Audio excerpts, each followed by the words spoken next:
Genèse chapitre 2. Genèse chapitre 2. Le verset 9 au verset 15. Hein, c'est ça? Voilà. Si tu peux nous reprendre cette écriture. Genèse chapitre 2, le verset 9 au verset 15. L'Éternel Dieu fit pousser du sol des arbres de toute espèce, agréables à voir et bons à manger, et l'arbre de la vie au milieu du jardin, et l'arbre de la connaissance du bien et du mal. Un fleuve sortait d'Éden pour arroser le jardin, et de là il s'est divisé en 4 bras. Le nom du premier est Pichon, c'est celui qui entoure tout le pays de Havila, où se trouve l'or. L'or de ce pays est pur. On y trouve aussi le bérylium et le pierre d'onyx. Le nom du second fleuve est Guion, c'est celui qui entoure tout le pays du Couche. Le nom du troisième est Hiddekel, c'est celui qui coule à l'orient de la Syrie. Le quatrième fleuve, c'est l'Euphrate.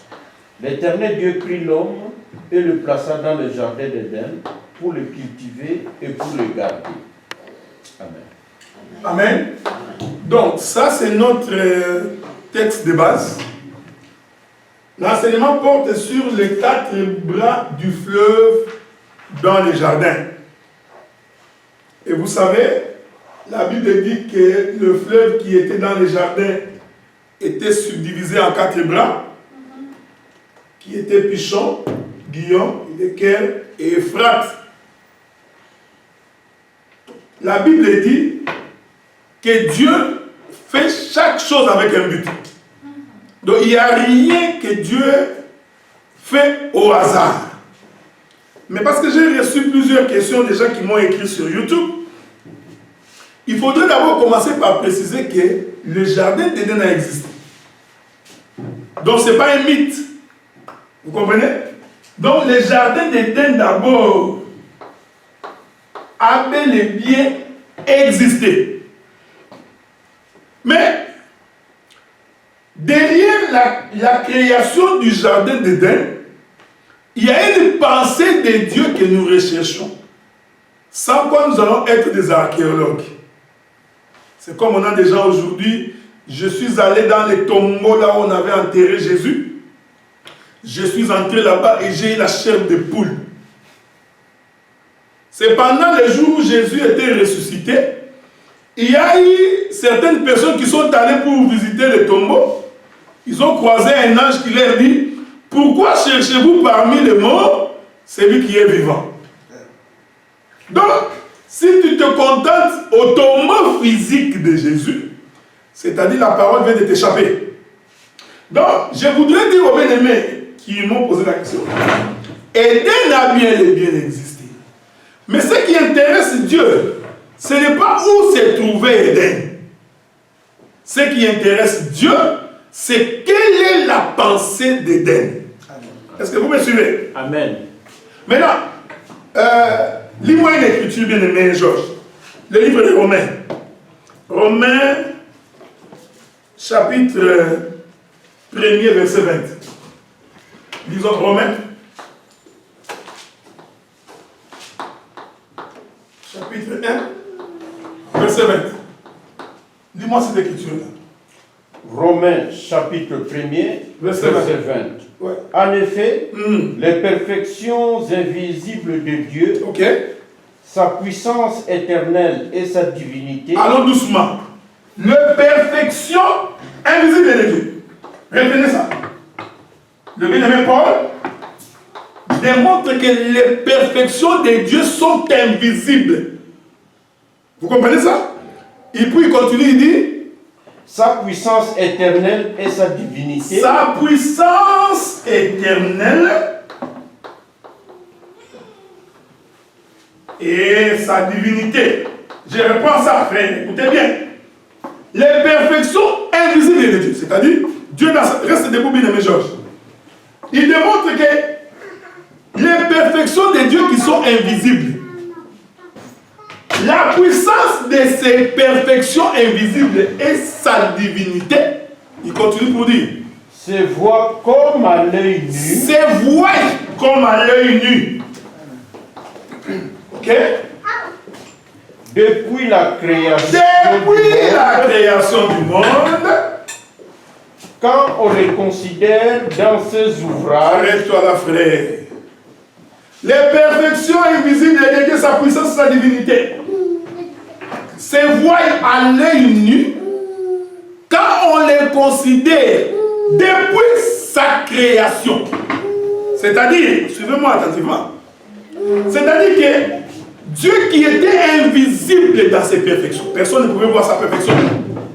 La divinité de Dieu, ses perfections étant invisibles, Dieu a fait en sorte que par la création, nous puissions comprendre les perfections invisibles de Dieu. Cela veut dire en d'autres termes, Dieu a rendu visible ce qui était invisible par la création.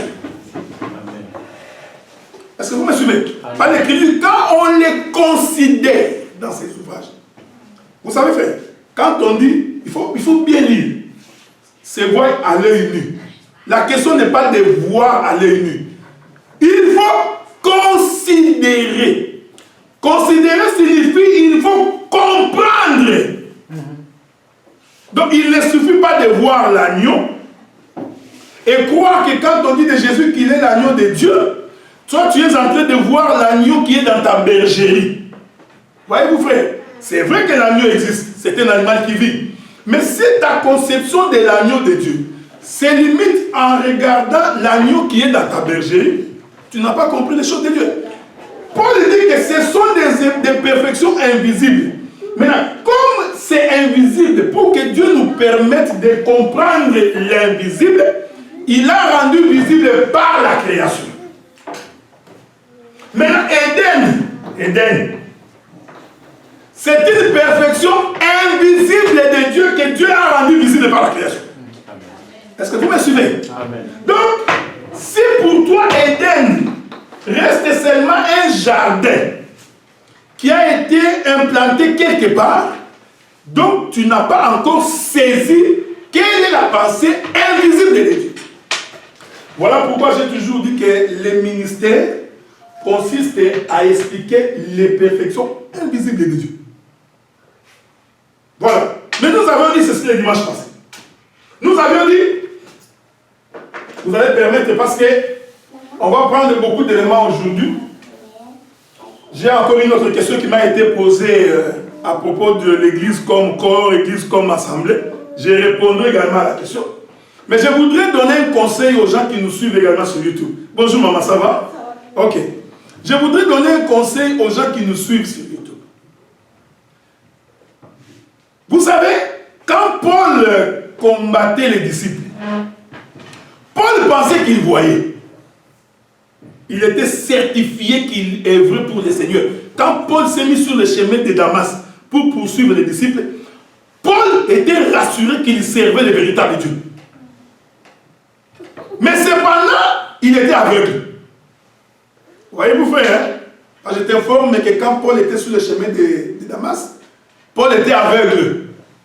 Il croyait qu'il voyait, mais il était aveugle. Pour preuve, les jours où il a rencontré le Seigneur, on l'a envoyé quelque part, les écailles sont tombées de ses yeux. Donc, la vision de Paul a changé. Donc, si tu es prédicateur, ce qui n'est pas mauvais, mais je t'informe que les choses que nous expliquons ne sont pas terrestres. Voilà, vous savez, un jour, je crois que c'est Jésus qui parlait aux pharisiens ou à Nicodème, il dit, si en parlant des choses terrestres, tu es incapable de comprendre. Maintenant, quand nous parlerons des choses célestes, comment comprendras-tu? Ah donc, le Seigneur a démontré que pour comprendre les célestes, il faut partir du terrestre. Est-ce que vous me suivez? C'est pourquoi il y a une écriture qui dit, le deuxième jour de la création, l'Éternel sépara les eaux d'en haut et les eaux d'en bas. Suivez-moi bien. C'est-à-dire, avant que Dieu sépare les eaux d'en haut avec les eaux d'en bas, c'est que toutes les eaux étaient ensemble. Hein? Les eaux étaient ensemble. Maintenant, Dieu fait quoi? Il prend ces eaux, il les sépare. Il fait descendre une portion des eaux en bas. Il laisse une portion des eaux en haut. Maintenant, entre les eaux d'en haut et les eaux d'en bas, il y a ce qu'on appelle l'étendue. Voici la difficulté de l'homme. Comment partir des eaux d'en bas pour expliquer les eaux d'en haut si tu ne traverses pas l'étendue? Le ministère, c'est la capacité de traverser l'étendue pour aller expliquer les eaux d'en haut qui est l'homonyme des eaux d'en bas. Vous voyez frère, hein? Ce sont des jumeaux. Donc les eaux d'en haut et les eaux d'en bas sont des jumeaux. Donc quand tu touches les eaux d'en bas, il faut que tu sois capable de toucher les eaux d'en haut. Voyez-vous, les jardins fait partie des eaux d'en bas. Maintenant, ce que nous voulons expliquer, quel est son homonyme dans les eaux d'en haut. Et j'ai dit ceci le dimanche passé. J'ai dit, quand Dieu appelle la terre qui sort des eaux, bien aimé Eric, j'espère que tu me suis. Quand Dieu appelle la terre qui sort des eaux, il faut que tu suives parce que tu as appelé au ministère, frère. Regardez, l'écriture dit, parce que j'avais dit le dimanche passé, dans le communiqué que j'ai mis sur le site, j'ai expliqué que nous allons expliquer le jardin comme l'église. Nous expliquerons pourquoi le jardin est en Orient. Parce que la Bible dit que quand la terre est sortie des eaux, l'Éternel plaça en Orient le jardin d'Éden. Donc Éden était en Orient. Je vous ai fait remarquer que Éden n'était pas sur toute la terre. Quand bien même que toute la terre est sortie des eaux, cette terre qui est sortie des eaux, Éden, qui est le jardin de Dieu, n'était pas sur toute la terre. Le jardin de Dieu n'était qu'en Orient. J'ai fait l'exhortation pour dire, Dieu n'est pas partout. Dieu est en Éden. Est-ce que vous me suivez? C'est pourquoi quand quelqu'un prêche, bien aimé, Dieu est partout. Nous prions un Dieu omniprésent. Il comprend l'omniprésence de Dieu en français. C'est-à-dire que Dieu est partout. Je t'informe que Dieu n'est pas partout. Parce qu'il y a une écriture qui dit, invoque-moi. Je répondrai. Pourquoi vas-tu l'invoquer alors qu'il est partout, il est avec toi? Dans leur détresse, ils invoquaient. Parce que quand on invoque, c'est-à-dire que la personne est absente. Il n'est pas là où tu es. C'est pourquoi tu l'appelles. Maintenant, dans leur détresse, ils invoquèrent l'Éternel. L'Éternel leur envoya sa parole. Donc, il ne faut pas comprendre l'omniprésence de Dieu en français. Parce que quand quelqu'un se prostitue, quand il vit dans les péchés, Dieu n'est pas là. Amen. Parce que l'Écriture dit que Dieu ne s'assemble pas dans une assemblée de méchants et pécheurs. Donc il faut faire attention. L'enseignement, nous allons expliquer pourquoi. Et j'ai dit, le dimanche passé, le fleuve dont nous parlons, ce fleuve-là, n'était pas partout. Le fleuve dont on parle ici était en Éden, seulement en Éden. Mais, naturellement, il y a des fleuves partout. Ici au Canada, il y a des fleuves. En Amérique, il y a des fleuves. Au Cameroun, il y a des fleuves. Nous ne refusons pas qu'il peut y avoir des fleuves ici. Voilà, partout ici, il peut y avoir des fleuves. Mais les fleuves qui intéressent Dieu, ce ne sont pas tous les fleuves. C'est seulement les fleuves qui ont été placés en Éden. J'ai fait de l'exhortation. Parce que j'ai expliqué que le fleuve, c'est la parole. Nous avons touché l'écriture de Luc. Frère, tu peux nous relire cette écriture-là? Tu peux lire cette écriture-là? Chapitre 8. Je crois Luc chapitre 8. Si tu te souviens. Dis-moi ça. Luc chapitre 8.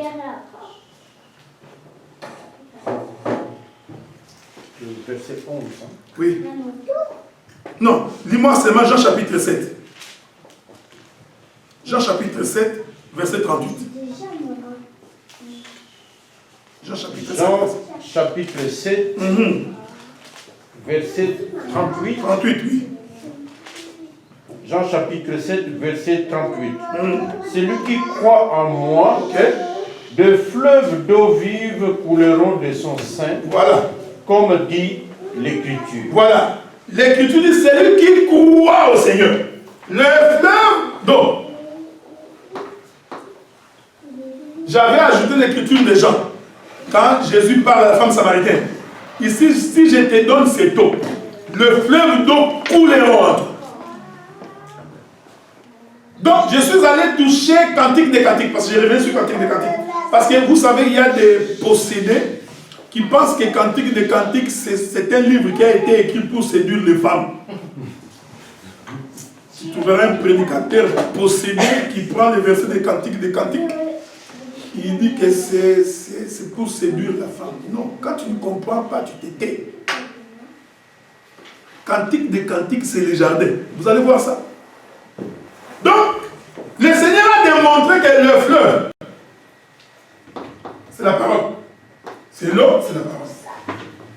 Suivez-moi bien, il faut faire attention.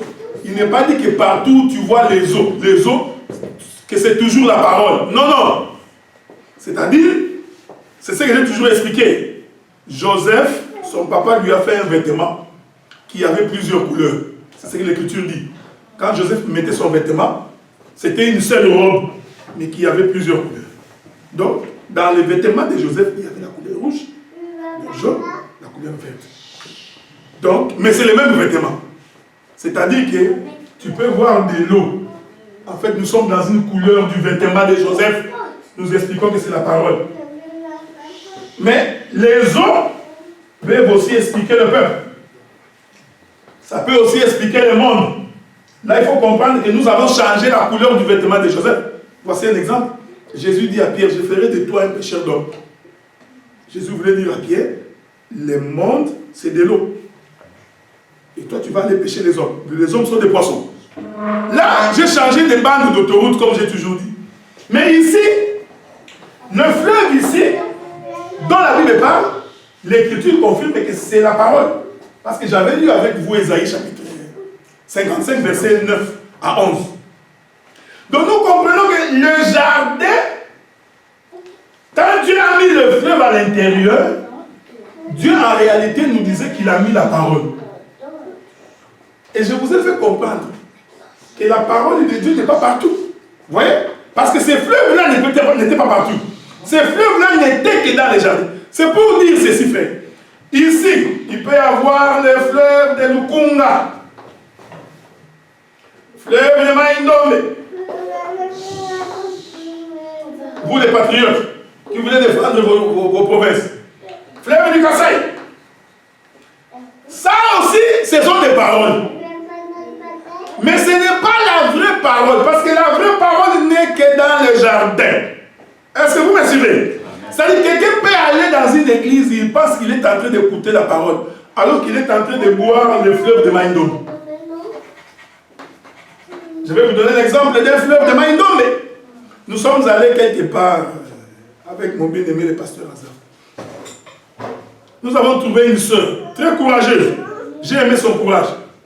Je me dis, maintenant qu'on va légaliser le cannabis, je crois qu'il faut encore être plus courageux. La sœur dit, la Bible dit, quand un sacrificateur sacrifiait, il mettait une corde à la hanche pour que les gens qui sont dehors puissent les bouger et voir s'il n'est pas mort. Nous sommes allés vérifier dans la Bible. Ça n'existait pas. Vous voyez? C'est le fleuve de Maïndombe. L'autre dit non, on prend une corde, on attache au pied du sacrificateur. Un enseignement qui a parcouru tout le monde. Quand le sacrificateur est dans les lieux très saints, donc on peut tirer s'il meurt, on peut le tirer de sa jambe pour la faire sortir. Nous avons cherché dans la Bible. Ça n'existait pas. Vous savez pourquoi? Parce que nous croyons. Un sacrificateur ne peut pas mourir dans les lieux très saints. Amen. Ça contredit la Bible. Un sacrificateur mourir dans les lieux très saints. Mais il faut être fou pour imaginer une telle chose. C'est ce que nous appelons quelqu'un fait des raisonnements.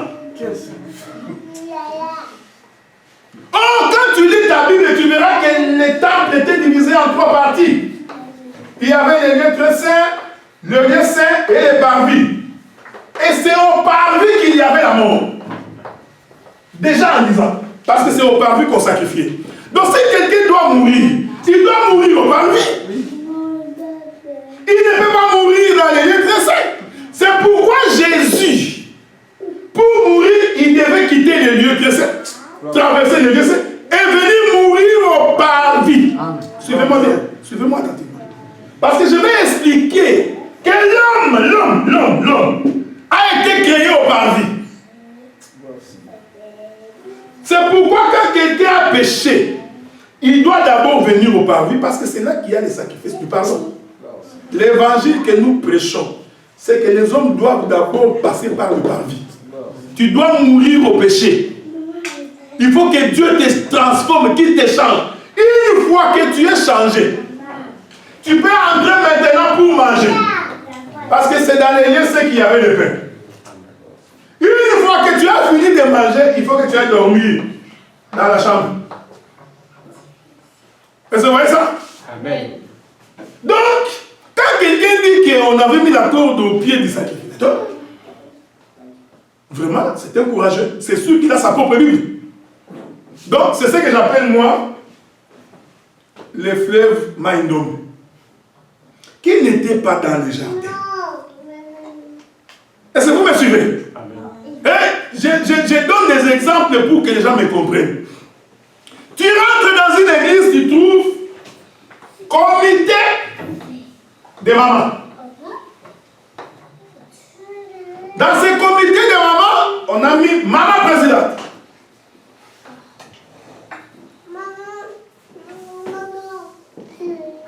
Mais l'écriture précise de quelle manière l'église est dirigée.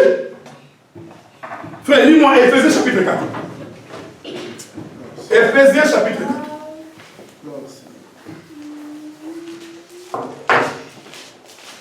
Éphésiens chapitre 4.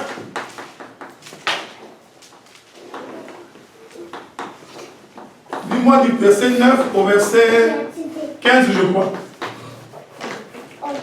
Éphésiens chapitre 4, verset 9 jusqu'au verset 15. Ok.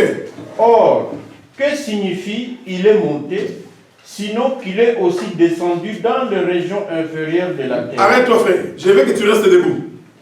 Qu'est-ce que signifie qu'il est monté, sinon qu'il est aussi descendu? Ah, bon. On va aller doucement. Hein? C'est-à-dire que cette personne était ici en bas, il est monté. Mais Paul nous dit, ça signifie quoi qu'il est monté? C'est-à-dire qu'il était d'abord descendu. Je vais doucement. C'est-à-dire ici, c'est le ciel. Parce que tu ne peux descendre que de haut vers le bas. Et ici, c'est la terre. Je vous avais dit que le temple a 3 parties. Hein? Je vais prendre le temple et je vais le mettre debout. Parce que le temple, il est comme ça. 3 parties. Prenons le temple, mettons-le debout. Le temple va être comme ça et comme ça. C'est-à-dire le lieu très saint devient le ciel. Je donnerai le verset tantôt. Le parvis devient la terre. Parce que les sacrifices se fait sur la terre. Est-ce que vous me suivez? Le milieu devient le lieu saint. Le milieu de la montagne aussi devient le lieu saint. Qu'est-ce qui signifie qu'il est monté? Sinon qu'il est aussi descendu. C'est pourquoi j'ai dit que les sacrificateurs ne peuvent pas mourir dans les lieux très saints. C'est comme si tu disais qu'il va mourir au ciel. Non, papa. Pourquoi est-il descendu? Dis-moi ça. Verset 10. C'est lui qui est descendu, c'est le même qui est monté au-dessus de tous les cieux, afin de remplir toutes choses. Attendez doucement. C'est lui qui est descendu, c'est le même qui est monté. Vous savez, cette écriture nous prouve que Jésus est Dieu. Amen. Hein? Celui qui est descendu, c'est le même qui est monté. Oh, quand tu lis Ésaïe chapitre 35, l'Éternel répond aux enfants d'Israël. Il leur dit, dites à Israël que je descendrai moi-même. Je vais, contourner sur l'écriture là. Même papier sur Éphésiens, rentrons Ésaïe 35. Rentrons dans Ésaïe 35. Ésaïe chapitre 35.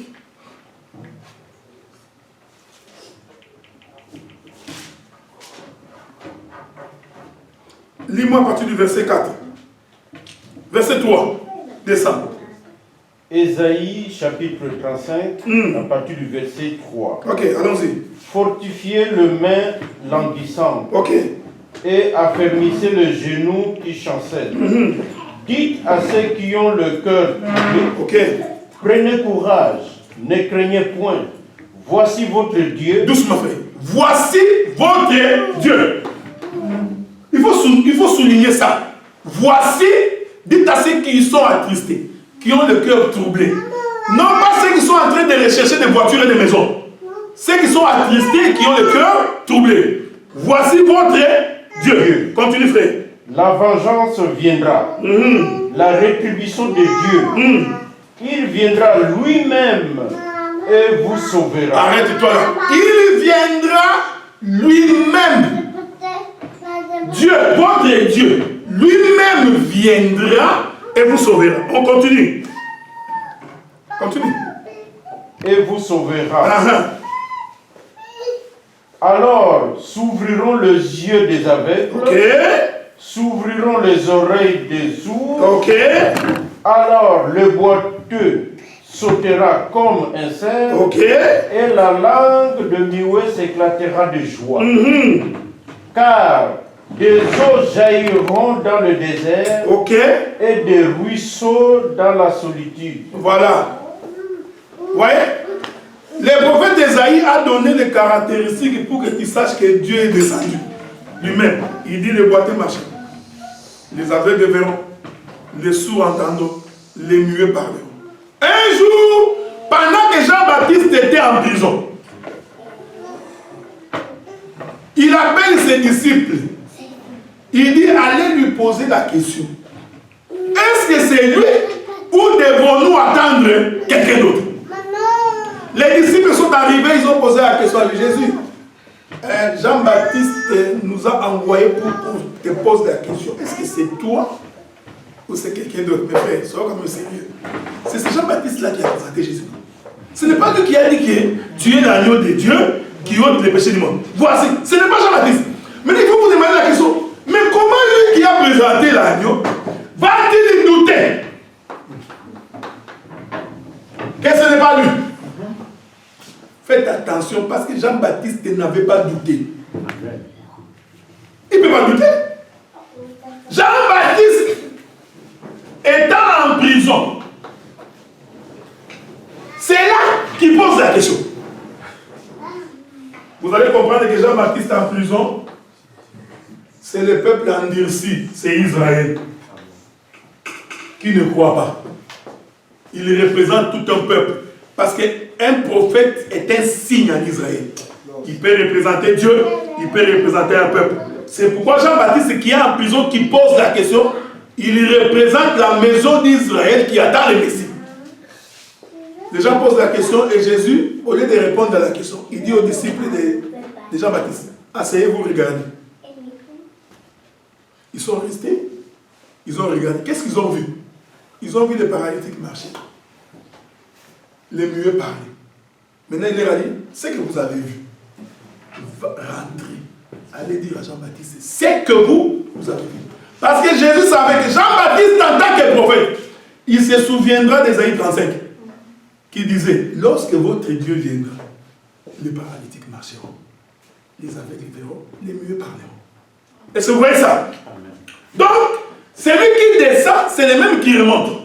Maintenant, quelle dit la suite, frère? Donc nous retournons dans Éphésiens chapitre 4.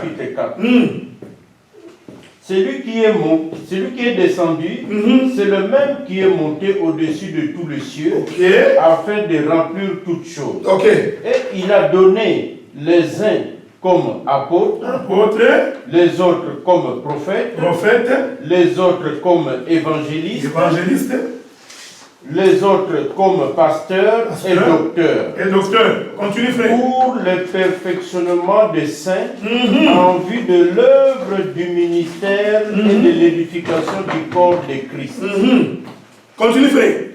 Jusqu'à ce que nous soyons tous parvenus à l'unité de la foi Ok, chiffre 1. et de la connaissance du Fils de Dieu et à l'état d'homme fait Ok. à la mesure de la stature parfaite de Christ. J'aime ça. Tu peux t'arrêter là, frère. Voilà. Les mêmes qui ont monté, les mêmes qui c'est lui qui est monté. Maintenant, en montant, il fait les uns comme apôtres. Il faut bien lire la Bible. Prophète. Je dirais un mot sur le prophète. Évangéliste, pasteur, docteur. Paul continue. Il dit, c'est en vue de l'œuvre du ministère.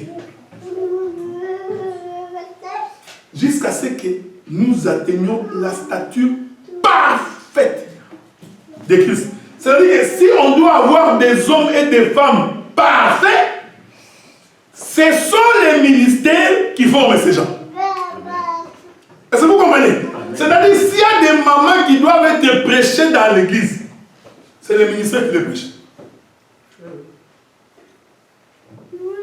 L'église est dirigée par les ministres. Pas par un comité de papas. Non. Bon, c'est quoi ça un comité de papas? Timothée n'était pas papa. C'était un jeune garçon, mais qui a dirigé. Non, tu vois, il faut qu'il y ait un comité. Moi, j'appelle ça, ce sont des structures pour que les gens restent dans l'église. Non. Dans une église du Seigneur, nous vérifions l'enseignement. Parce que l'Écriture dit, jusqu'à ce que nous arrivions à la connaissance de Christ. Voyez-vous? Donc c'est le ministère qui donne la connaissance. Et l'Écriture est précisée. Mon peuple périt parce qu'il lui manque la connaissance. Donc si tu n'as pas la connaissance, tu es mort. Tu vois? Tu vas aller en enfer parce que tu n'as pas la connaissance. Bon, changeons de langage. Si tu ne crois pas au Seigneur, tu vas en enfer. Nous comprenons que la connaissance c'est Jésus. C'est pourquoi Salomon dit, garde la connaissance comme la prunelle de tes yeux. Donc quand quelqu'un ne connaît pas, c'est un ignorant qui va aller en enfer. Donc je n'ai pas besoin de te dire non. Tu vois, il y a des gens qui disent des choses. Oh bien aimé, qu'est-ce qu'on va faire avec la connaissance? L'essentiel est de croire au Seigneur et tu es sauvé. Tu vois, c'est un raccourci. Mais comment tu as cru sans la connaissance? Parce que c'est la connaissance qui te donne la croyance. Quelqu'un dit, non, mais tu vois, ces histoires de connaissance là, c'est n'importe quoi. Il suffit seulement de croire. Tu crois à quoi? Parce que c'est la connaissance qui te donne la foi. Et c'est cette foi-là qui te permet d'être sauvé. Donc, nous comprenons que quand, dans l'église du Seigneur, nous avons droit à voir le ministère. Écoutez, frère. Oh non, nous avons créé un département d'évangélisation. C'est quoi cette histoire-là? Mais créer aussi un département de pastorat, un département de doctorat, un département de prophètes. Donc parce que les gens croient que l'évangéliste c'est une petite histoire. C'est le ministère le plus simple, les petits qu'on peut envoyer. C'est pourquoi quand tu viens dans une église, quand tu viens, tu es encore jeune, le pasteur fait de toi directement évangéliste. Parce qu'il croit que l'évangéliste est moins important que les docteurs. L'évangéliste, c'est le petit du pasteur qu'on envoie. Toi, tu es mon évangéliste. Non! C'est tout un ministre. Amen. Maintenant, pourquoi vous créez, maintenant dans votre département d'évangélisation, vous mettez les femmes, les enfants, tout le monde. Frère, évangéliser. Il faut faire attention. Parler de Jésus ailleurs ne fait pas de toi un évangéliste. Là au Seigneur. Je ne refuse pas qu'une soeur parle de Jésus. Ce n'est pas ça. Tu peux parler de Jésus. Amen. Un enfant peut parler de Jésus. Mais qu'ils ne viennent pas nous dire, puisque je parle de Jésus, je suis du département d'évangélisation. C'est-à-dire qu'il devient évangéliste. Non. D'ailleurs, s'il y a quelqu'un qui est plus important, à mon avis, dans l'église, c'est l'évangéliste. c'est quelqu'un qui doit être le plus aimé du peuple. Parce que c'est quelqu'un qui fait le marketing du produit. Or, pour faire le marketing du produit, il faut connaître les produits. Amen. Donc, un évangéliste, c'est quelqu'un qui connaît. Vous savez, les gens disent des choses bizarres. Donc, tu vois, les docteurs, c'est celui qui a connaissance. C'est comme si l'évangéliste n'a pas la connaissance. Faux! Oh, tu vois, moi, je suis docteur. J'ai la connaissance. Celui qui parle, c'est les doctorats. Donc, c'est le ministère. Il a la connaissance. Frère, ça, c'est une fausseté. Tout ministre a la connaissance. Amen. Amen.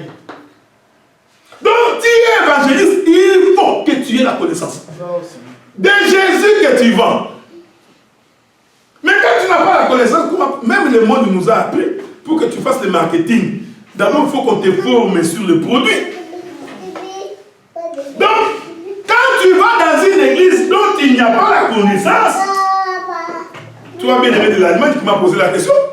Ce n'est pas une église, c'est le fleuve Maïndombe. Est-ce que vous comprenez ça? C'est le fleuve Maïndombe, tout simplement. Tu vas dans une église, alors que l'Écriture dit que les femmes soient vêtues d'une manière décente, avec pudeur et modestie. Ça, c'est l'évangile que les apôtres ont prêché. Que la femme soit vêtue d'une manière décente, avec pudeur et modestie. Bon, tu vas dans une église. La sœur est habillée en katafumbo. Maintenant, toutes ces cuisses sont dehors. Tu es dans un fleuve Maïndombe. Si Paul entre dans une église comme ça, il va se fâcher. Je n'ai pas dit que tu deviennes vieille. Non, habille-toi décemment. C'est ce que Paul dit. Donc, c'est pourquoi j'ai précisé que le fleuve que Dieu parle n'était pas partout, n'était qu'en Éden. J'ai expliqué. C'est-à-dire, le fleuve, c'est la parole. Ainsi, l'Éden, c'est l'église. Parce que la parole de Dieu a été donnée à l'église. Est-ce que vous comprenez? Dieu n'a pas donné sa parole à tout le monde. C'est pourquoi l'Écriture dans Éphésiens. Les ministères sont établis dans une église. Je voudrais préciser une pensée ici, frère. Parce que vous savez, il y a beaucoup d'intellectuels, à force de philosophie, ils disent n'importe quoi. Il y a ce qu'on appelle église, corps mystique de Jésus. Cette église-là, elle est invisible. Amen. Ok? Mais il y a ce qu'on appelle église, corps local. Je vais aider les frères. Parce qu'il y a un frère qui m'a posé la question. La Bible dit que nous sommes les temples du Saint-Esprit. Puisque nous sommes les temples du Saint-Esprit, pourquoi devons-nous encore nous assembler? Parce que toi tu dis qu'il faut qu'on aille dans l'église. L'église dont je parle ici, d'abord, il faut commencer. Ce n'est pas un bâtiment. Hein? Maintenant, regardez, je vais vous aider pour comprendre ça. Quand Dieu crée Adam, la Bible dit que Dieu rassemble la poussière de la terre. C'est-à-dire Adam, ce sont des poussières, plusieurs poussières, rassemblées.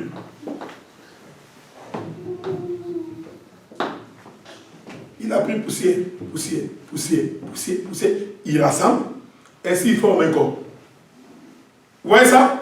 Je suis en train d'expliquer les rassemblements locaux. Parce que je vous ai dit que pour expliquer les célestes, il faut d'abord que tu sois capable de comprendre les terrestres. Donc Adam est constitué de plusieurs membres. C'est pourquoi même le corps de l'homme est constitué de plusieurs membres. Tu as les doigts, tu as les bras, tu as les genoux, tu as les... Donc c'est ces rassemblements-là qui forment Adam. Et une fois que Adam est formé dans le rassemblement, c'est alors que Dieu maintenant vient souffler. C'est-à-dire Dieu vient entrer dans Adam. Sans le rassemblement, Dieu n'entre pas. Amen. Donc il y a d'abord cette portion qu'il choisit une poussière. Mais il vient rassembler cette poussière avec d'autres pour que le corps soit formé. C'est pourquoi l'Écriture dit qu'il est doux et agréable pour des frères de demeurer ensemble. Ouais, en fait, c'est la création d'Adam. Quel est le frère qui était à côté? Eric était à Katakokom. Le frère Georges était en Syrie. Le frère Alain était en Turquie. Maintenant, Dieu commence à rassembler le peuple. Il rassemble, vous formez un corps. Une fois que vous formez un corps, il vous amène là où il a mis le fleuve. Et j'ai dit, le fleuve qui est la parole, j'ai lu Éphésiens, c'est aussi les 5 ministères. C'est-à-dire, pour que tu sois nourri, il faut que tu sois là où on a établi les ministres. Or, les ministres sont d'abord établis dans l'église locale. Amen. C'est là que tu dois avoir maintenant la connaissance de Dieu. C'est pourquoi nous disons l'église, les jardins, représentent aussi l'église. Tu ne peux pas rester chez toi et croire qu'en étant chez toi, tu comprendras Dieu. Pourquoi je dis ça? Regardez, frère. Israël connaissait Dieu. Il savait que c'est Dieu d'Abraham, d'Isaac et de Jacob. Mais quand il a été question d'écouter la loi, Israël devait aller au temple. Les sacrificateurs ne lisaient pas la loi dans la maison des fidèles. Est-ce que vous me suivez? Amen. Donc chacun était chez soi, il connaissait Dieu, c'est vrai. Et ce que j'aime encore, quand il est question de lire la loi, le peuple doit se déplacer là où se trouvent les sacrificateurs. Amen. Donc il faut d'abord être rassuré, est-ce que ça c'est un temps? Est-ce que celui qui est là c'est vraiment un sacrificateur? Et je vous avais dit le dimanche passé, tout sacrificateur est un boucher. Il a un couteau pour égorger. Les sacrificateurs égorgent l'animal. Donc quand tu vas dans un fleuve Maïdom, tu vas trouver un sacrificateur qui n'a pas le couteau, qui parle de lui. Bien-aimé dans le Seigneur, Dieu a fait de grandes choses dans ma vie. Vous savez, Dieu m'a ramassé. J'ai dormi sur une natte qui s'insout. Aujourd'hui, Dieu m'a béni. Alléluia. Les gens crient Alléluia. Voyez-vous, c'est quelqu'un qui n'est pas en train de tuer l'animal. Et voilà ma femme. Quand je l'ai pris, elle était mince. Regardez comment elle est devenue volumineuse. Les gens crient ah mais Dieu agit. Ça, c'est un fleuve Maïdou. Honnêtement. Les gens sont allés plus loin. Noël. Ils prennent des petits enfants qui font des pièces de théâtre. De la naissance de Jésus. Mais je vous dis, frère, les musulmans sont plus respectueux de leur doctrine que vous. Donc, tu es dans un fleuve Maïnombe. Ce fleuve-là était en dehors d'Éden. Donc, tu vas dans une église, un pasteur parle de lui, de sa femme. Il fait un témoignage. C'est qu'il n'est pas mauvais. Non. Les sacrificateurs, quand il prend le couteau, il égorge l'animal pour que le peuple ait la vie. Les sacrificateurs n'ont jamais parlé de lui-même. Quand tu vois un prédicateur qui se met debout, qui commence d'abord à parler de lui, jusque-là, il n'a pas encore commencé à prêcher. Non, attendez, frère. Il n'a pas prêché. Les prédicateurs, ils se mettent debout pour annoncer les mystères du royaume. Pour que le peuple soit édifié. C'est que nous voulons que le peuple voie l'homme de Jésus. Est-ce que vous comprenez? Nous nous assemblons pour que Jésus apparaisse. Amen. Si Jésus n'apparaît pas, vous perdez votre temps. Essuyez les chaussures du pasteur, vous êtes dans une mutualité. C'est là où j'ai dit au frère, une église comme ça, il ne faut pas avoir honte de sortir. Parce que tu mets ta vie en danger. Comment tu es un homme respecté, tu vas quitter ta maison pour aller écouter quelqu'un qui raconte sa vie? Et tu sors, tu dis, on a écouté la parole. Tu n'as pas écouté la parole. Quand le peuple s'assemble, j'avais dit la fois passée, le peuple s'assemble pour écouter les mystères du royaume. On envoyait des gens pour aller arrêter Jésus, ils sont arrivés là-bas. La Bible dit qu'ils sont rentrés, on leur a posé la question, pourquoi ne l'avez-vous pas arrêté? Ils ont dit, depuis que le monde est monde, jamais homme n'a parlé comme cet homme. il parlait de quoi? Il parlait des mystères du royaume des cieux. Jésus n'a pas raconté comment il a vécu. Lisez votre Bible. Il n'a pas dit, tu vois, moi quand j'ai grandissé, j'ai coupé les bois. Il y a des prédicateurs courageux. Oh, tu vois, quand Jésus grandissait, il coupait les bois de papa Joseph. T'as lu ça où? L'écriture, vous savez frère, il faut apprendre à respecter les bornes. C'est pourquoi la Bible dit, quand on construisait les temples, quand on construisait une maison, Dieu avait dit, quand vous allez construire une maison, Dieu est sage. Hein? Il dit aux maçons et aux architectes, quand vous construisez la maison, mettez la balustrade. Pour que si quelqu'un tombe, qu'il ne tombe pas par terre. Qu'il soit ne plus que supporté par les balustrades. Parce que Jésus savait qu'il y avait des gens qui peuvent tomber. Nous avons des prédicateurs qui sont montés en haut, mais il n'y a pas de balustrade. Quand ils tombent dehors jusqu'à bas. Parce qu'ils n'ont pas compris les choses de Dieu. Regardez.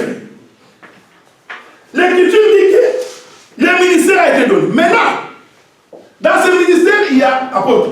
J'ai continué à dire, parce que j'ai précisé beaucoup de choses. L'apôtre, ce n'est pas celui qui ouvre des églises. Non, c'est ça. Oh non, il a ouvert une église ici. Il a ouvert là-bas. Là-bas, il est devenu apôtre.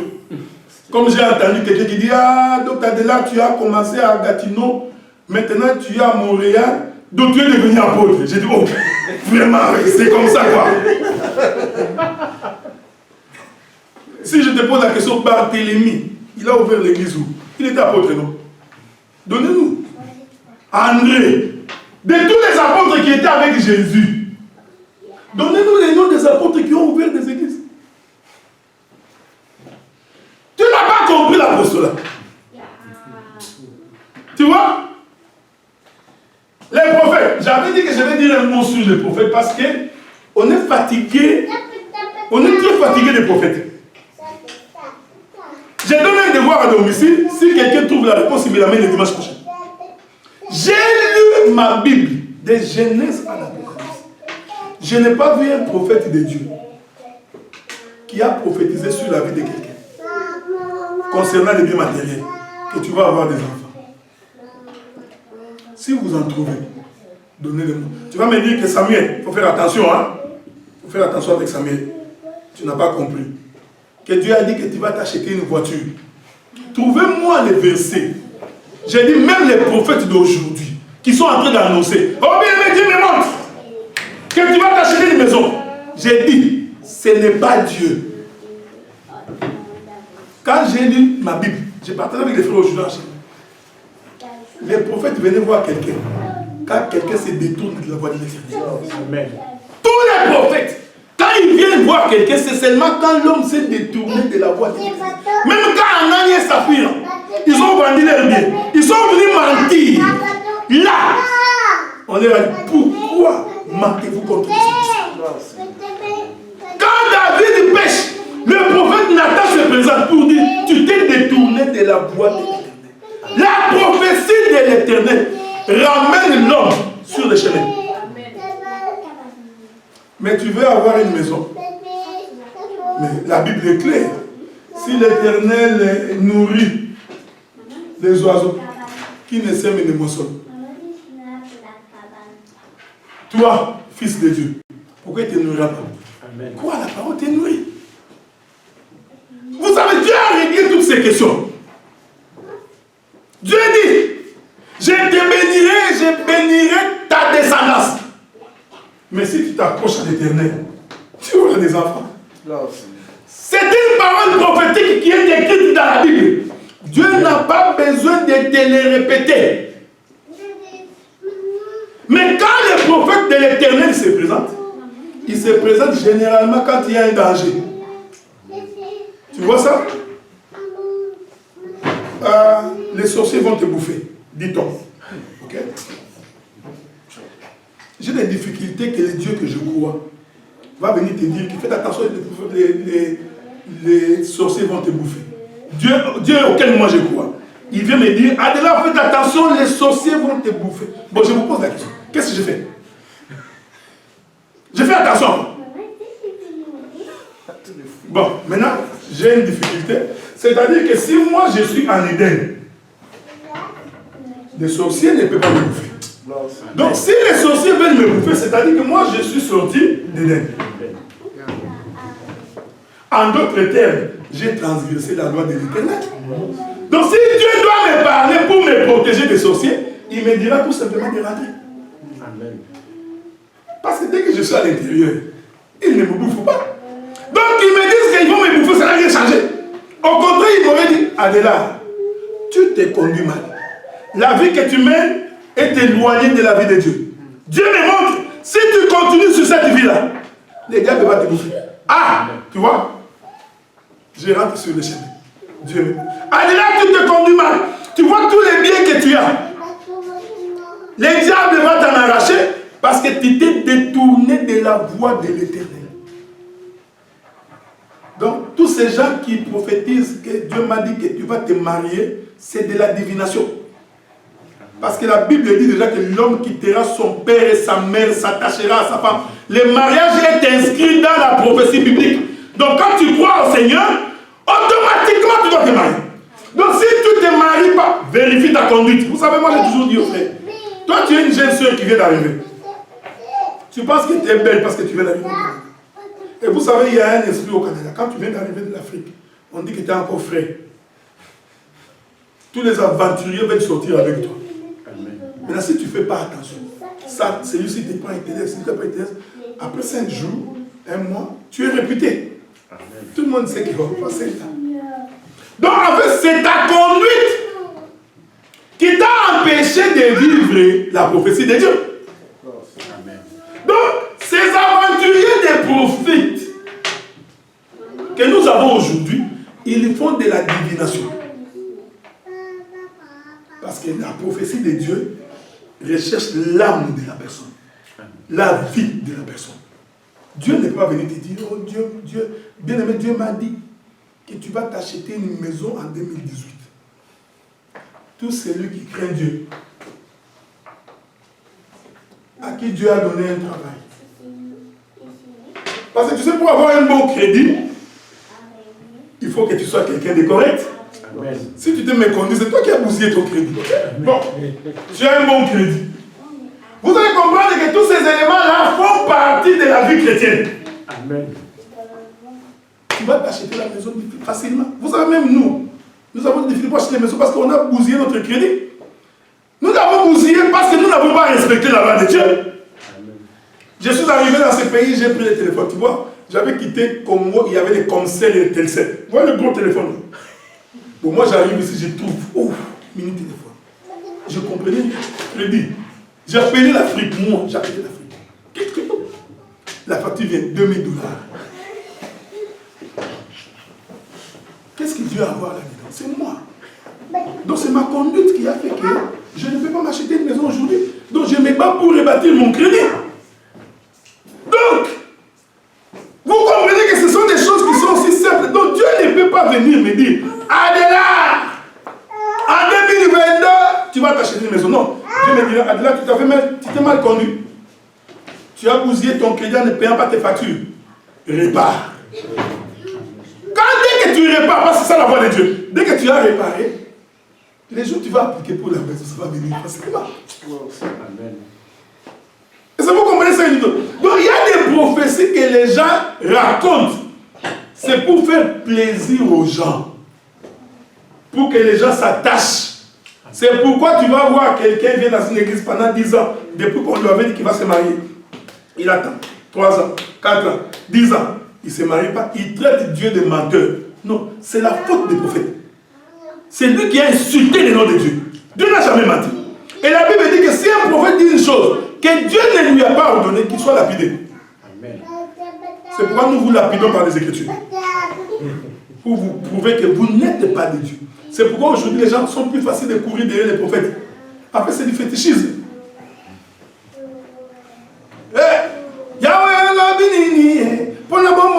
Il a dit abandonne la vie du péché. Ça là les prophètes ne diront pas. Vous voyez frère, le prophète lui il dit pas ça. Lui il dit, c'est pourquoi Paul dit, vous dites des choses qui font plaisir aux oreilles des hommes. C'est ce que l'homme veut écouter. J'ai partagé avec un frère. Tu danses, nous coach. qu'on a vu dans l'église. Dans l'église ici. J'ai suivi un concert des hommes les plus réputés dans vos mondes là. Les Franck Moulage et les autres là. En plein concert. Il dit, Mike, donne-moi ta veste là. Mike donne la veste, l'homme met la veste. La ceinture. Il danse le moutouache, il danse pour Dieu. Il danse à la limite de l'obscénité. J'ai posé la question, est-ce que tu peux danser comme ça devant tes enfants? Quel est le modèle? Donc tu crois que Dieu prend plaisir dans ce que tu fais? Oh, quand tu regardes bien, tu verras que cet homme qui danse, c'est pour satisfaire sa chair.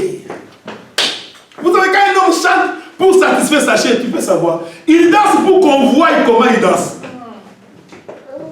Il ne danse pas pour le Seigneur. Il danse pour que les gens voient. Pourquoi tu as mis la veste à l'ange? Pour qu'on voie comment tu tournes l'ange.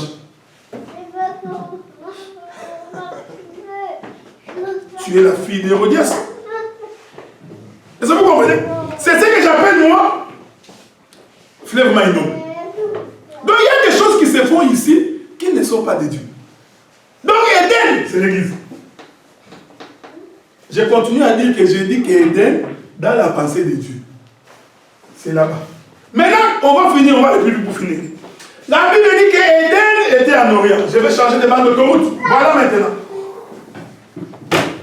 Éden était en Orient. Orient. Je vais faire avec vous la carte géographique. J'aime ça. Vous savez, quand vous prenez les géographes d'aujourd'hui, nous avons le nord, le sud, l'est et l'ouest. Les Écritures disent ça aussi. Hein? Les Écritures affirment ça, mais il faut faire attention parce que si toi tu continues à voir l'est et l'ouest comme ça, regarde comment tu vas te perdre aujourd'hui. Donc concrètement, Éden doit se trouver en Orient, c'est-à-dire à l'est. Caractéristique principale de l'Orient, c'est là où le soleil s'élève. Est-ce que vous me suivez? Donc, Éden était là où le soleil s'élève. Parce que le soleil s'élève en Orient. Donc, Dieu a créé le soleil pour nous enseigner. Je vous ai donné Romains chapitre 1er, verset 20. Les perfections invisibles de Dieu. Sa puissance et sa divinité. Se voient à l'œil nu quand on les considère dans sa création. Voilà. C'est le Seigneur qui a créé le soleil. Maintenant, Dieu, il définit le soleil. Prenons le livre de Psaume. Psaume. Je crois que c'est Psaume entre 119 et 19. Ici, on va aller voir ça. Prenons le livre de Psaume. C'est 19. 19, hein? Oui, 19, verset 5 et verset 6. Psaume 19e, verset 5 jusqu'au verset 6. Ok. Leur retentissement parcourt toute la terre. Leurs accents vont aux extrémités du monde, où il a dressé une tente pour le soleil. Arrête-toi. Où il a dressé une tente pour le soleil. Donc le soleil a une maison. Est-ce que vous me suivez? Amen. Suivez-moi bien. Donc, je suis en train d'encourager les pasteurs de la Côte d'Ivoire de prendre votre connaissance et de déposer à vos parterres. Ok? Parce que si vous ne comprenez pas, ça va vous être difficile. Le psalmiste dit que le soleil a une tente. Suivez-moi bien, frère. C'est-à-dire le soleil a une maison. Continue, frère. Verset 6. Et le soleil, semblable à un époux qui sort de sa chambre, se lance dans la carrière avec la joie d'un héros. Arrête-toi là. Le soleil, c'est un homme, c'est un époux. Je veux que les gens qui suivent, qui comprennent bien. Le soleil n'est pas une femme. L'Écriture dit que le soleil est un époux. C'est-à-dire c'est un homme. Est-ce que vous me suivez? Il faut me suivre attentivement. Donc, nous comprenons qu'en Éden, suivez-moi. Donc, en Orient où s'est trouvé Éden, c'est là-bas qu'il y avait une tente, qui est une maison. Et à l'intérieur de cette maison, le soleil s'y trouvait. Je suis en train de balancer la nuée. Vous allez comprendre que les fleuves, c'est le soleil. Donc, il est là et il précise que c'est un époux. Parce que s'il y a un époux, il doit avoir une épouse. Est-ce que vous voyez ça? Je n'ai pas fini. Et il continue pour dire, le soleil qui est semblable à un époux, qui sort de sa chambre, c'est-à-dire qui sort de sa maison. Est-ce que vous me voyez? Je continue à dire que Éden est en Orient. Mais ajoutons une autre écriture. Je vais ajouter une autre écriture. Parce que vous allez voir ça. Je crois que c'est Jérémie qui dit ça. Non, Ésaïe chapitre 54, verset 5. Ésaïe 54, verset 5. Hein? Non, oui, verset 5. Dis-moi ça. Ésaïe 54, verset 5. Verset 5. Oui. Car ton Créateur est ton époux, l'Éternel des armées est son nom, et ton Rédempteur est le Saint d'Israël. Arrête-toi là. Car ton Créateur est ton époux. Psaume dit, le soleil semblable à un époux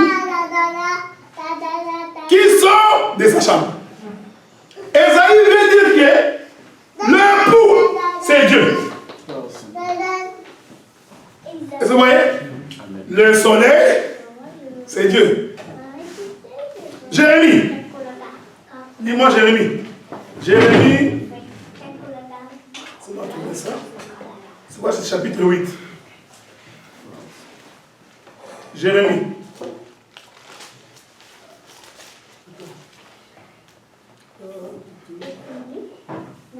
Nous étions on a lu Psaume. Oui. Non, prends-moi Ésaïe 62, verset 4. Ésaïe 62, verset 4. Ésaïe chapitre 62, verset 4.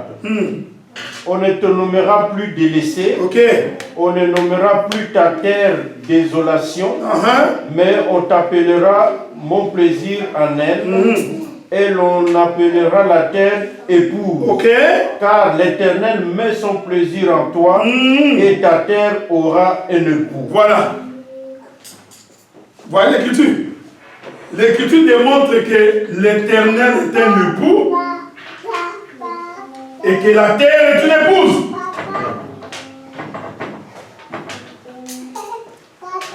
Donc, quand l'écriture dit que Éden était en Orient, l'écriture voulait nous faire comprendre que Dieu habite le ciel. Parce que je vais expliquer que l'Orient c'est le ciel. Est-ce que vous me suivez? Or, le soleil qui est de l'Orient, l'écriture dit, qui sort, j'ai beaucoup d'écritures, qui sort de sa demeure. C'est-à-dire, Dieu quitte le ciel, il vient sur la terre. Amen. Est-ce que vous voyez ça? Amen. C'est pourquoi la demeure de l'homme doit être l'Orient. Donc, notre demeure n'est pas terrestre. Regardez, frère. Quand Dieu crée Adam, je vous ai dit que Dieu a créé Adam en dehors de l'Éden. Il a rassemblé pour cela. Quand il finit de rassembler, là j'ai balancé la nuée. Il ramène l'homme en Orient. C'est-à-dire qu'il ramène l'homme dans sa maison. Amen. Donc nous comprenons que ce mouvement ici, c'est aussi le mouvement du mariage. C'est-à-dire, la femme vient de quitter la terre, il y rentre en Éden, qui est la demeure de l'Éternel. Je vais expliquer ce mouvement. C'est pourquoi le jour où Isaac prenait Rebecca en mariage, l'Écriture dit, Isaac quitta la maison de son père et de sa mère. Donc nous comprenons que Isaac avait quitté l'Orient. Et vous voyez ça, frère? Isaac avait quitté le ciel. Pourquoi j'ai dit que l'Orient c'est le ciel? Mais regardez, frère. Nous avons une écriture qui dit que le soleil c'est l'époux. C'est Dieu qui quitte sa demeure. Or Dieu a quitté le ciel pour venir sur la terre. Ainsi vous comprenez que l'Orient, selon Dieu, signifiait le ciel. Dieu voulait nous enseigner qu'il quittera le ciel, qu'il descendra sur la terre. Donc si toi tu continues à voir l'Orient du côté d'Israël, très bien, merci, tu es encore géographe. Tu peux aller faire ton doctorat de géographie, climatologie, c'est pas mauvais. Mais Dieu, lui, quand il parlait de l'Orient, c'était un matériel didactique pour nous expliquer que l'Orient, c'est le ciel. Le ciel est ton trône, la terre est ton marchepied. Vous voyez ça? Donc il quitte le ciel qui est le trône pour venir marcher sur la terre. Donc, ici, c'est ce mouvement-là du Seigneur qui vient. C'est pourquoi Isaac, pour épouser Rebecca, la Bible dit qu'Isaac a dû quitter la maison de son père et de sa mère. J'ai dit que ce mouvement-là, c'est le soleil qui quitte, parce qu'il est l'époux, qui quitte sa demeure. Il sort, il rencontre la femme. Je vais t'informer une chose, frère. Donc, Isaac a quitté ici. Les serviteurs les plus anciens de la maison d'Abraham ont pris Rebecca ici. Ils ont fait le voyage. Ils étaient en train de traverser l'étendue. Souvenez-vous de ce que je vous ai dit, hein? Oui. Les eaux d'en haut et les eaux d'en bas. Ils étaient en train de traverser l'étendue pour entrer dans la demeure du Père. Mais lui aussi, il quitte la maison du Père. Il vient. Il les rencontre. Dans l'étendue. C'est-à-dire qu'il a quitté le monde. Il a commencé une marche. Et c'est là qu'il rencontre Isaac. Isaac prend la femme. Il lui rentre dans la maison de son père. Est-ce que vous voyez ça? C'est-à-dire, comprenez que quand Dieu crée Adam, il y a tout un mouvement du serviteur le plus ancien de la maison d'Abraham qui se fait. Donc il était en train de prendre Rebecca. Une fois qu'il prend Rebecca, il fait le mouvement pour que Rebecca rentre. Mais celui qui rencontre Rebecca pour le faire rentrer, c'est le ministère. C'est-à-dire, sans le ministère, tu ne peux pas rentrer en Éden. C'est pourquoi la Bible dit que les jardins étaient en Orient. Dieu voulait tout simplement dire qu'il quittera les cieux. C'est là qu'il descendra pour venir nous chercher. Maintenant, l'homme, quand la Bible dit que Dieu place l'homme en Éden, là j'ai basculé, dans les explications. Le mouvement de Dieu vient placer l'homme en Éden, en réalité, c'est le retour vers la maison du Père. Voilà pourquoi nous disons l'évangile consiste à faire retourner la femme dans la maison de son mari. C'est toute la prédication. Nous prêchons pour que nous rentrions dans la maison de notre mari.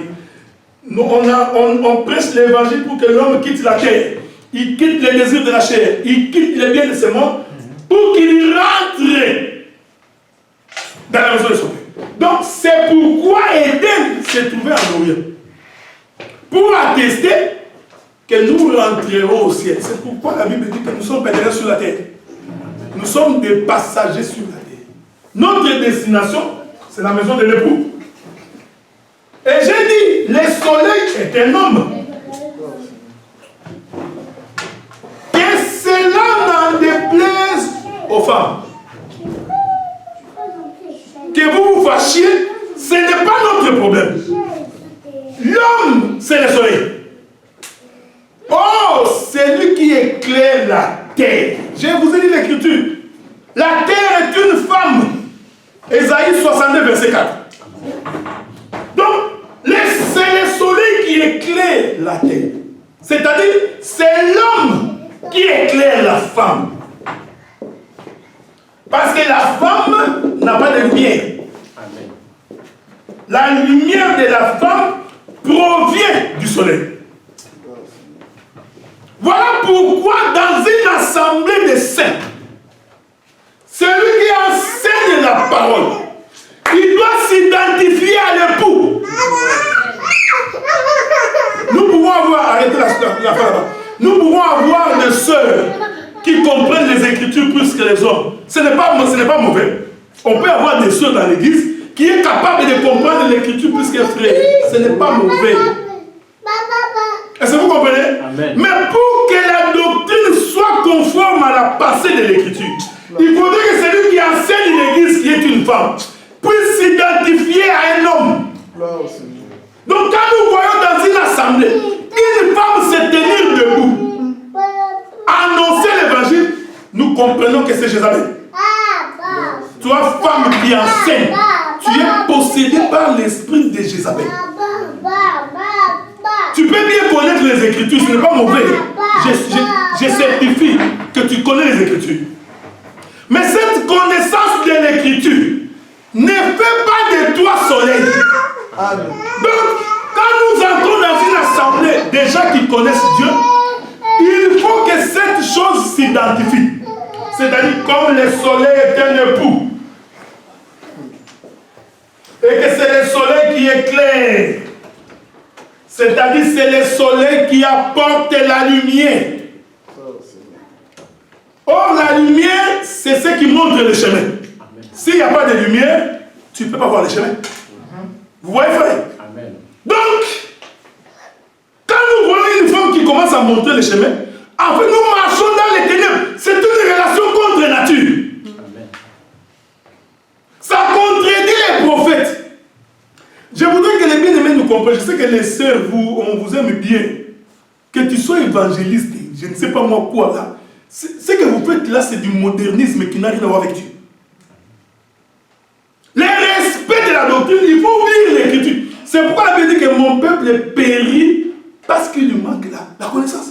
Quand les gens n'ont pas la connaissance, ils font n'importe quoi. Maman révérende, représentante légale d'eux. Ce qui est encore pire, on a même créé des couples pastoraux. Tu entres dans une église, le papa pasteur est à côté, il met la chaise de sa femme et sa femme donne des ordres dans une assemblée de saints. Moi j'appelle ça, ce sont des groupes de prière. Si tu vas là-bas, il faut sortir.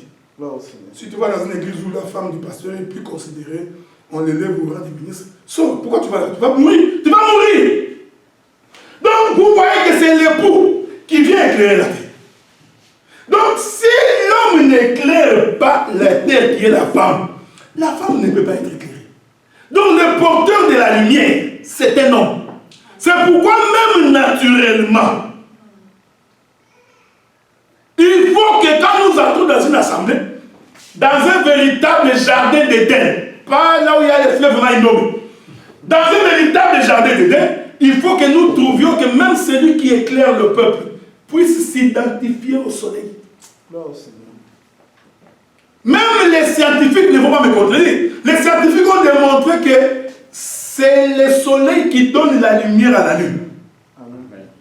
C'est pourquoi Jésus avait raison de dire, même pendant la nuit, vous marchez comme si vous marchez les jours. Pourquoi? Parce que vous avez la lumière du jour. Est-ce que vous comprenez ça? Donc c'est le soleil qui communique. Je peux retourner dans les jardins pour comprendre pourquoi Dieu a-t-il donné la parole à Adam.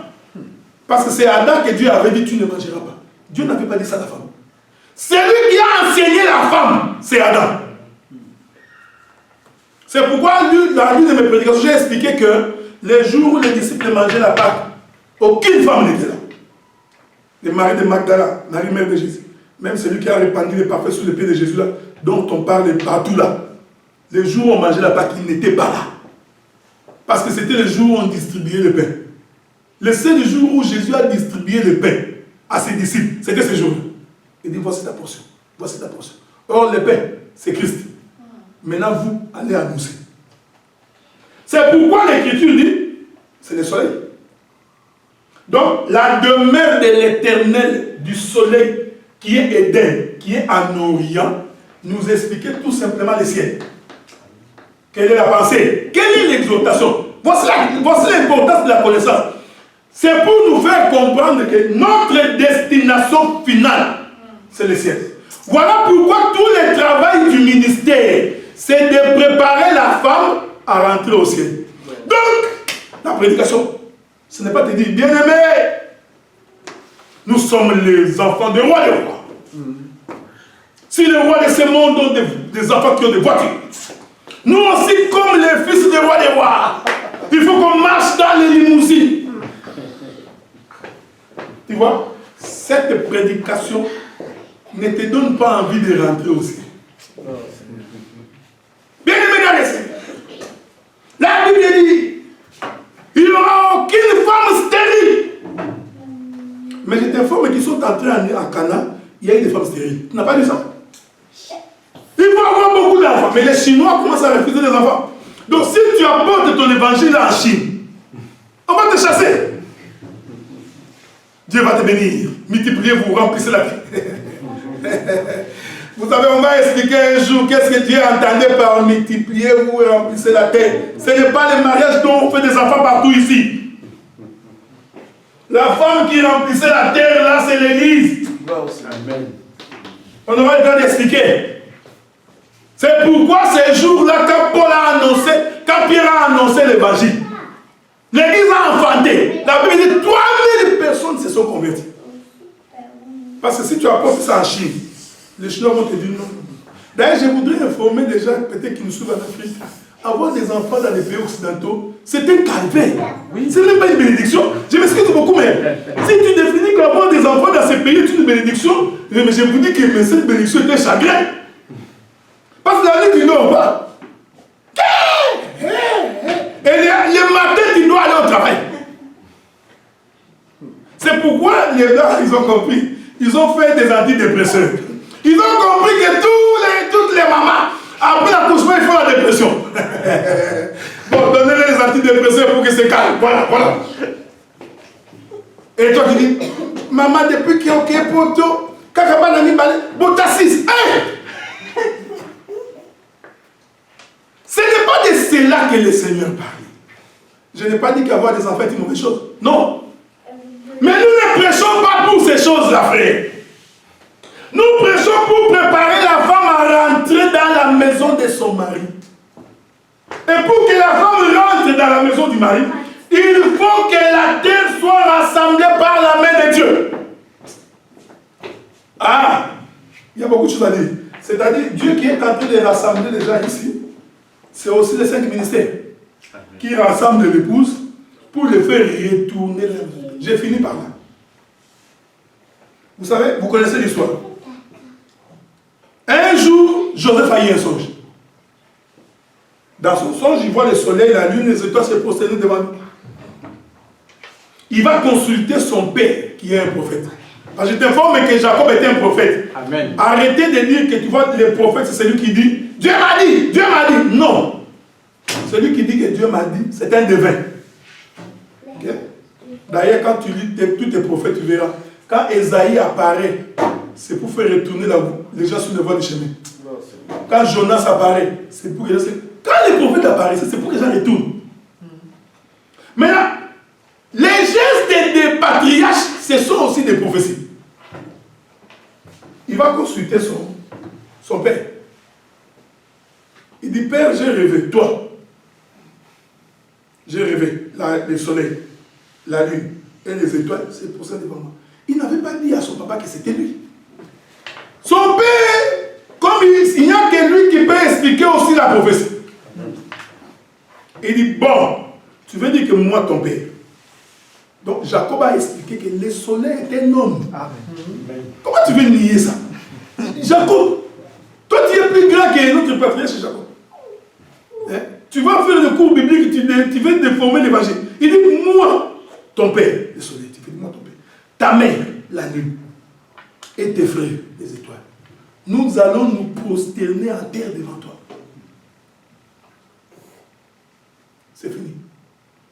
Jacob a confirmé, il est le soleil. Faites attention, parce que quand tu lis ta Bible, tu verras nulle part où Rachel s'est prosternée devant Joseph. Mais Jacob a dit que la lune, ta mère, Jacob disait, la lune de ta mère, la maman de Joseph était déjà morte. Parce que Rachel est morte quand elle a accouché Benjamin. Dans les jours où Benjamin naissait, Rachel mourait.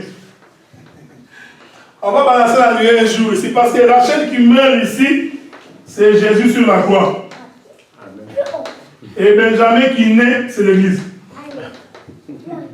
On expliquera ça. Parce que je t'informe que Rachel est morte en cours de chemin. Vous voyez ça? C'était pendant le voyage que Rachel qui portait Benjamin va mourir. Et nous allons expliquer que le chemin où Rachel meurt, c'est la terre. Il meurt, Benjamin naît. Bon, maintenant quand Jacob dit, ta mère se prosternera devant toi, Rachel n'était plus là. Tu vois l'évangile. Maintenant il faut nous dire, de quelle mère? Maintenant si tu commences à chercher, tu vois Rachel, tu te perds parce que Dieu parlait d'autre chose. Donc nous comprenons que la lune est une femme. Avez-vous remarqué que la lune n'apparaît que la nuit? C'est-à-dire au coucher du soleil. Suivez-le. Alors que le soleil n'apparaît que le matin. C'est-à-dire au lever du soleil. Avez-vous remarqué? Amen. Le soleil apparaît en Orient, c'est quand est-ce que le soleil se lève, et la lune apparaît en Occident, c'est quand le soleil se couche. Donc, Jacob disait, je suis le Père, le soleil. Moi, votre Père. Mais avez-vous remarqué où est-ce que Jacob est mort? Jacob est mort en Égypte. Hein? Jacob est venu mourir en Égypte. Lui, le soleil levant. Nous comprenons que là où Jacob est sorti, c'était l'Orient, c'était le ciel, parce qu'il est le soleil. Il vient mourir en Égypte. Donc nous comprenons que l'Égypte, c'est le coucher du soleil, c'est la terre. C'est parce que c'est là où se trouve la lune. Vous voyez ça, frère? Donc, Jésus a quitté le ciel pour venir mourir sur la terre. Donc, selon la définition de Dieu, l'Orient, c'est le ciel. L'Occident, c'est la terre. Le prophète du temps du soir, c'est Jésus. Amen. Ce n'est pas... Tu vois, quand tu es géographe, l'Est, c'est du côté de l'Asie, c'est Israël. Le coucher du soleil, tu fais ta géographie. Oh, globe terrestre, c'est vers les États-Unis d'Amérique. Mais je t'informe que la terre n'est pas plate. La terre est ronde. Amen. Faites attention. Ta géographie va te tuer. Parce que si tu prends la terre comme ça, est, ouest, nord, sud. Non, la terre n'est pas comme ça. La terre est comme ça. Maintenant, dis-nous qu'est-ce qu'il y a de ce côté, qu'est-ce qu'il y a de ce côté. Tu auras des difficultés énormes, tu vois. Maintenant, un courageux, le courageux de Branham. C'est un courageux frère. Il explique que les États-Unis, comme c'est l'Occident, c'est-à-dire les prophètes du temps du soir doivent venir des États-Unis, donc c'est lui Branham. Alors que nous qui avons l'évangile vrai, pour nous l'Occident c'est la terre. C'est pourquoi le Seigneur est venu visiter la terre pour confirmer qu'il est le dernier prophète du temps du soir. Ce n'est pas ça. Donc quand quelqu'un présente des choses comme ça pour dire que c'est les États-Unis qui est le soir, comprenez que c'est quelqu'un qui est tout simplement courageux, qui n'a pas compris l'essence de l'écriture. Voilà pourquoi, pour finir, celle qui a dit que les sacrificateurs vont mourir dans les lepreux, il a contredit toute la Bible. Regardez, il a contredit toute la Bible. Donc c'est une sœur qui est possédée par un mauvais esprit. Donc on doit l'amener pour qu'on la délivre. Parce que, je vous dis frère, Dieu est en colère à cause des gens comme ça. Parce que quand on tord les sens de l'écriture comme ça, ça se fait pitié. Remarquez que Jacob est venu mourir où? En Égypte. C'est Jacob qui meurt en Égypte. c'est Christ qui vient mourir sur la terre. Une fois qu'il est mort, maintenant le soleil peut apparaître. Non, la lune peut apparaître. Voilà pourquoi, on fait par là, nous continuons pour dire que le ministère qui est clair n'a pas été donné à la femme. Mais cela ne veut pas dire que la femme n'a pas la connaissance. Non. Une seule peut avoir la connaissance. Il peut connaître les choses de Dieu. Mais quand nous nous assemblons, j'aime ça parce que Paul dit que c'est un commandement du Seigneur. Je ne permets pas. Pourquoi? Parce que ça contredit toute la doctrine. C'est-à-dire que quand quelqu'un entre, si Jérémie entre dans cette assemblée, il va dire, ça ce n'est pas Dieu. Parce que dans l'assemblée, il faut que celui qui éclaire le peuple soit aussi un homme, qui s'identifie à l'homme. Parce que c'est l'homme qui éclaire. Donc aujourd'hui, je vous ai donc expliqué deux mouvements. C'est que l'Éden représente l'Église, dans la mesure où c'est là que Dieu vient placer l'homme pour que l'homme soit enseigné. Je n'ai pas encore expliqué les quatre bras. J'ai pris d'abord le fleuve comme étant le ministère. On avait dit le même qui est monté, c'est le même qui est descendu. En montant, il a fait les dons. Les uns comme, les autres comme. Comme. C'est-à-dire, lui, il est le vrai, toi, tu es comme. Pour que l'église soit édifiée. Je n'ai pas eu le temps d'expliquer quand la Bible dit que jusqu'à pour l'édification. Parce que quand on dit édification, on veut dire construire. Je manque le temps parce que vous allez comprendre que même pour créer Adam, Dieu a construit. Il a édifié tout un corps. Jusqu'à ce que nous atteignions la stature parfaite de Christ. J'ai fait l'exhortation pour dire, si quelqu'un est en dehors de l'Éden, il ne peut pas avoir la vie. Et j'ai donné les caractéristiques d'Éden, c'est-à-dire une bonne église. J'ai donné quelques éléments. Nous devons trouver la présence du ministère. On doit trouver le respect de la doctrine. On doit trouver la parole expliquée et interprétée. Parce que c'est caché dans l'église. Et cette église ici, j'ai dit que c'est un rassemblement local d'abord. Et ce rassemblement local passe par les rassemblements des frères et des sœurs. Parce que le psaume dit que l'huile d'onction, c'est comme l'huile qui coule sur la tête d'Aaron, qui descend, tu vois, sur sa barbe, sur le pan de ses... Parce qu'Aaron, c'est tout un peuple qui reçoit l'onction de la tête qui coule sur tout le corps. Il faut que tu viennes au rassemblement. On n'a pas le temps d'expliquer beaucoup de choses. On aura le temps d'expliquer. Pourquoi Dieu rassemblait-il le peuple dans un seul endroit pour annoncer? Et j'ai balancé la nuit pour expliquer le pourquoi de l'Orient. C'était pour expliquer que c'est la demeure de Dieu. C'est la demeure du soleil. Et j'ai expliqué que l'Église a pour mission de nous prendre de la terre pour nous ramener à l'Orient. C'est-à-dire nous ramener vers le ciel. Parce que c'est là notre destination finale. Si nous ne rentrons pas là-bas, alors c'est que nous prêchons, nous perdons notre temps. C'est pourquoi nous sommes contre, nous nous opposons contre l'évangile social. Bien aimé, il faut venir à l'église le dimanche parce qu'on va manger les beignets. Il y a des gens qui vont à l'église dès qu'il sait que l'église va faire un barbecue. Vous savez, les églises sont devenues des spécialistes. Ils n'ont pas la parole. Ils n'ont pas l'explication. Mais ils ont dit, bon, comment on va faire pour que ces gens viennent à l'église? Comme les frères adorent la viande des cochons. Comité de maman, organisez-nous un barbecue pour que les gens viennent manger. Dès que vous allez voir même les gens qui ne croient pas à la parole, ils vont venir ces jours-là parce qu'ils vont manger la viande. Il y en a même d'autres qui disent la prédication finit à quelle heure? À 6h30. Ah, moi je vais dire 6h35. Ils viennent seulement pour manger. C'est ça que j'appelle moi les fleuves mind. Si tu es attaché aux choses de Dieu à cause de cela, c'est que tu es mandaré. Pourquoi? Parce qu'ils n'ont pas l'évangile. Donc il y a des stratégies des gens qui font parce qu'ils ne respectent pas les choses de Dieu. Oh, tu vois, c'est la journée mondiale de la femme. Aujourd'hui, la femme va conduire le culte. Aujourd'hui, la femme va prêcher. Il y a même des gens qui ont apporté Saint-Valentin. Dans voyez, c'est pourquoi je vous avais dit que les fleuves dont Dieu parle n'étaient qu'en Éden. Saint-Valentin. Vous verrez dans l'église, le pasteur est habillé en rouge et blanc. Sa femme en rouge et blanc.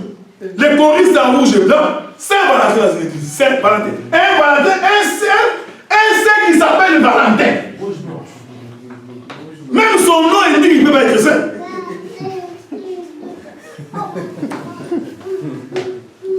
On prend ça, on amène ça à l'église. La fête des mères. Dans un culte de l'éternel. Nous allons faire les cadeaux à maman pasteur. Parce que c'est la fête des mères. Ce sont des choses qui n'ont pas de fondement dans la Bible. Je suis sûr qu'aujourd'hui, il y a des gens qui ont fêté Thanksgiving à l'église. Préparez-nous les dindons, on va manger à l'église. Une fête païenne. Parce que nous nous remercions Dieu parce qu'il nous a tirés du monde et nous sommes vivants. Amen. Nous fêtons ça tous les jours. Amen. Même ce matin, nous avons remercié Dieu parce qu'il nous a donné la vie. Nous n'attendons pas un 7 octobre pour faire une fête de Thanksgiving. D'ailleurs, quand tu leur poses la question, c'est quoi Thanksgiving? Ils vont te dire, nous remercions l'univers. Tu vois? Ils ne croient même pas à ton Dieu. C'est là où je dis, c'est pourquoi les fleuves qui gardent l'or, parce qu'on n'a pas fini, hein, je vous ai dit que je suis là jusqu'au mois de novembre. C'est pourquoi les fleuves qui gardaient l'or n'étaient qu'en Éden. La divinité n'était pas en dehors, n'était qu'en Éden. Il faut que Dieu t'ouvre les yeux pour que tu accèdes à la divinité. Mais dehors, il y a des fleuves. C'est comme j'ai entendu un frère qui m'a fait la remarque. Non, le fleuve Lukunga, ça existe. C'est pas mon problème. Le fleuve Maïnom, ou en Côte d'Ivoire, ou en Cameroun. Ça, c'est pas mon problème. Mon problème, c'est de quel fleuve Dieu parlait quand il a caché à l'Éden. Et je vous avais dit que le fleuve est caché. Donc la parole de Dieu n'est pas populaire. Tu vois un enfant, nous avons nos enfants ici, ils savent lire. Il prend la tablette, il lit. Papa, j'ai lu, David a combattu Goliath. Il a touché, il a lancé la pierre. Ah, évangéliste. Vraiment. L'enfant, et puis on pense que l'évangile c'est les tout petits. J'ai vu dans Facebook un enfant de 9 ans dit qu'il prêche l'évangile. Non, l'enseignement que nous avons, pour que tu prêches l'évangile, il faut avoir 30 ans. Ça, c'est un devoir. L'enseignement que nous avons, pour que tu te mettes ici, annoncer l'évangile, il faut que tu aies un minimum de 30 ans. Parce que les Lévites entraient en service à l'âge de 30 ans. Avant 30 ans, ils n'entraient pas, même s'ils connaissent. Même si tu connais, on dit reste, attends, 30 ans. Oh, les 30 ans, c'est les chiffres de 3. Vous voyez, c'est pourquoi Jésus est venu dans les eaux du baptême à l'âge de 30 ans. Avant 30 ans, personne ne sait où il était. Tu vas commencer à réfléchir, non, il doit se trouver quelque part. Si tu ne connais pas, tu le laisses tranquille, on va t'expliquer là où il était. Parce que nous avons l'explication de là où Jésus était avant de venir à l'âge de 30 ans. Il était en formation chez les sacrificateurs. Vous voyez, les dimanches prochains, parce qu'on n'a pas fini, hein. Je vous avais dit qu'il y a beaucoup de choses à dire.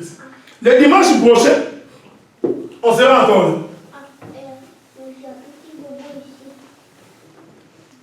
Nous allons expliquer. Pichon. Je les prendrai d'abord en gros. Guillaume. Et lequel? Et Ephrath. Je donnerai les détails. Qu'est-ce que c'est les 4 bras de ce fleuve? Vous avez d'abord compris que le fleuve c'est Christ et c'est Dieu. Et nous disons que Dieu a 4 bras. Le Dieu que nous prêchons, c'est un Dieu qui a 4 bras. Ce sont ces 4 bras-là qui arrosent les jardins. S'il n'y a pas ces 4 bras, aux asa tombés. Quand tu n'as pas le mourir. Donc il faut que tu aies les 4 bras pour que tu sois nourri dans les jardins. Je voudrais finir par une chose. Je vous avais dit la fois passée que l'homme avant de mourir, avant de pécher, il ne mangeait pas la viande. Amen. Bon. L'homme, avant de pécher, il était herbivore. Parce que c'est dans les 4 bras. Il était herbivore. L'herbivore, c'est l'image des feuilles. Amen. L'herbe. Remarquez, tous les ruminants sont herbivores. Adam, c'était un ruminant dans les jardins. Mais quand il sort du jardin, il devient carnivore. Il commence à manger son concitoyen.